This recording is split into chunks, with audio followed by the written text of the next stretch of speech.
Welcome. We now take you live as the Ministry of External Affairs briefs the press about Nepal Prime Minister KP Sharma Oli's visit to India. Talks with the Prime Minister, just finished the lunch, the press conference and then the lunch. Later in the day, Prime Minister Oli would be paying a courtesy call on the Vice President and the President. From our side, External Affairs Minister has already called on him this morning. But the Home Minister, the Finance Minister and our MOS for Power will be calling on him. Those of you who would have seen the agreements ceremony would note that we signed and exchanged a number of bilateral documents today. This included an MOU on the utilization of $250 million grant assistance, which is part of our assistance package for the post-earthquake reconstruction. We also signed a MOU on strengthening of road infrastructure in the Terai region of Nepal, which basically lays out a sort of, I would say, a new modality for the construction of 518 kilometers of roads in 5 packages in that region. There was an MOU on the between the Nepal Academy of Music and the Sangeet Natak Academy.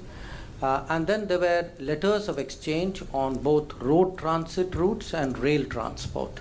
So the road transit was transit between Nepal and Bangladesh through Kakarbita Banglaband corridor and the operationalization of Visakhapatnam port. And the rail transport was also to and from Visakhapatnam, as well as a rail transit facility through Singapore for Nepal's trade with and through Bangladesh. These were the agreements. The bilateral discussions today, there was a meeting between the two prime ministers and then delegation level talks, and of course they were held in an atmosphere of cordiality. Prime Minister welcomed his Nepali counterpart. He mentioned that the visit would help strengthen the age-old bonds between the two countries. Prime Minister Oli thanked us for the invitation, for the hospitality, and said that his visit to India underlines the importance that his government attaches to good neighborly relations with India. The two prime ministers reviewed the entire gamut of the relationship, and I think all of you who are familiar with it know that it's a very close, broad, deep relationship. So they discussed political, economic, security and socio-cultural ties between us, and both the intergovernmental ties as well as the people-to-people relationship. Among the issues which came up for discussion were promoting sub-regional cooperation, particularly in trade, connectivity, water and power. We agreed, both sides, to continue to cooperate closely on all matters relating to national security. The two prime ministers noted with satisfaction the excellent cooperation on security-related matters, and I draw your attention to the fact that the Nepali Army Chief was in Delhi recently, and we are actually also building the Nepal Police Academy as part of the projects that we are doing there. The open border, as you know, which facilitates free movement between our peoples, is a very unique feature of the relationship. And I think there was an agreement that we need to ensure that it's not misused by unscrupulous elements. Prime Minister Oli, on his part, conveyed the Nepal government's gratitude for the prompt and extensive assistance which was provided by India in the aftermath of the April 2015 earthquake. He also spoke very appreciatively of the special assistance package of $1 billion that we had committed at the donor conference last year for the post-earthquake reconstruction. There was some discussion and agreement on the fact that we need to move on these reconstruction projects. Nepal has just recently constituted the Reconstruction Authority, and we've agreed to work with them very closely, and including sharing of experiences and capacity building. The Prime Minister of Nepal briefed our Prime Minister on developments in Nepal after the adoption of the new constitution. Our Prime Minister appreciated the progress made towards the consolidation of constitutional democracy in Nepal, acknowledging the 2 amendments which were passed by the Nepalese Parliament as positive steps.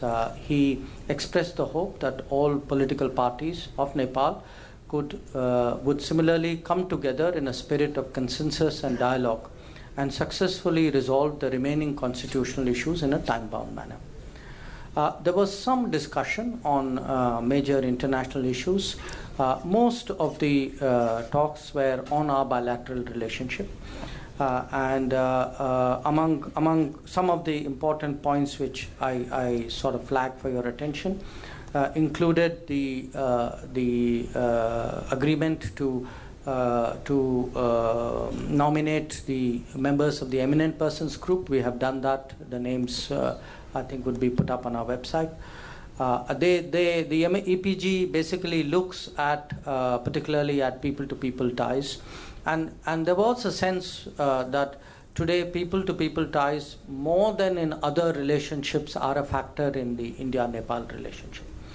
There was some discussion on bilateral trade, satisfaction on the completion of the construction of the Muzaffarpur-Dhalkebar transmission line. I think if you saw the earlier function, the operationalization of that line took place. Prime Minister Oli briefed our PM on Nepal's plans for infrastructure development, and I think there was some discussion particularly on the ongoing hydel projects, and there was agreement that the lines of credit that India had extended should be used more speedily. So this is the broad readout. What I thought is that I would also give you some sort of flavor of the discussions, and I think on his part, Prime Minister Oli mentioned that his primary purpose of coming to India at this moment was to clear some of the misunderstandings that there were in the relationship, and he felt that he had been successful in doing so, and he sort of more or less said this in his remarks to the press at the time of the exchange of the agreements. And Prime Minister, on our part, actually also said that as a well-wishing neighbor, we really hope that Nepal would reach sort of new heights in its stability, in its inclusiveness, in fairness, in prosperity. I think the words, since this was the remarks were in Hindi, were sthirtha, samaveshta, samdrishti, samriddhi. And then I think again from Prime Minister Oli's side, he said that he recalled PM's visit to Nepal last year and said that, look, after 17 years, a Prime Minister of India had come. People still remember that very warmly. He invited the PM to visit Nepal again. He also said that he looked forward to EM's visit for the SAARC Council of Ministers meeting in the middle of March. And he was very, very warm in his references to the earthquake response and the assistance offer to our contribution to the donor conference which took place. And in fact said that one of the reasons why he was going to Bhuj was that given the very extensive damage in Nepal due to the earthquake, he wanted to learn from the Gujarat experience. And again, on the issue of the constitution, he said that the issues that are still being discussed and debated, some of them had been addressed, some of them are still we are still addressing these issues, was the way he referred to. He spoke of the committee which had been constituted just a few days ago under the leadership of Deputy PM and Foreign Minister Kamal Thapa about the provincial boundaries. And this is a committee whose terms of reference we are still awaiting. Then there was, from PM side, he spoke about the Tehri project and its relevance, because we are doing a number of hydro projects with Nepal. On the reconstruction side, he suggested that there should be particular attention paid to heritage reconstruction, because he said that's the mainstay of Nepal's economy. If tourism could come back into a higher level of activity, it would be good for the Nepali economy. There was some discussion on housing. PM spoke about Gujarat's experience on owner-driven housing. It's something we've also done in Sri Lanka. So the relevance of that. Then on tourism, there was also how Ayurveda, that you could have Ayurveda tourism, and PM said that the Himalayas and Ayurveda sort of in people's minds naturally went together. It's something which Nepal could explore. There was quite a lot of discussion on investments, and Prime Minister Oli actually urged PM. He said that our PM should inspire Indian investors to go to Nepal. And on his part, he said that I want to assure you that the situation is stable, that he would himself be talking to Indian corporates to invest in Nepal, and he would assure them that there would be security and protection. There was again some discussion on the integrated checkpoints. There are two of them, Birganj Raxol and Jogbani Biratnagar, how we should speed that up. A fair amount of talk on power, on electricity. And Prime Minister Oli urged that we develop more transmission lines. And he said that Nepal needed electricity very badly.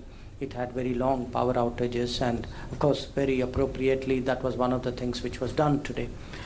There was some talk about the fast-track road and the airport project which Nepal is looking at. Again, on the Pancheshwar Development Authority, how we could speed up the joint DPR on that, and what we could do to. We are hoping that some of the current bottlenecks which are holding up the execution of the hydel projects already agreed upon, if those could be expedited. So as you can see, all in all, it was a very constructive, very substantive, very focused discussion, primarily on our bilateral cooperation, and a very large number of issues were discussed and addressed. Welcome back to the studios. Well, that was the live telecast of the MEA addressing the press on the various issues that were discussed today in talks, the signing of MOUs on road infrastructure, laying down a new modality. He said the MOU between the Nepal Academy of Music and the Sangeet Natak Academy, another significant MOU, and bilateral discussions held in an atmosphere of cordiality. PM Oli said that his visit underlines the importance that Nepal pays to ties with India, and issues promoting sub-regional cooperation, among others, were discussed.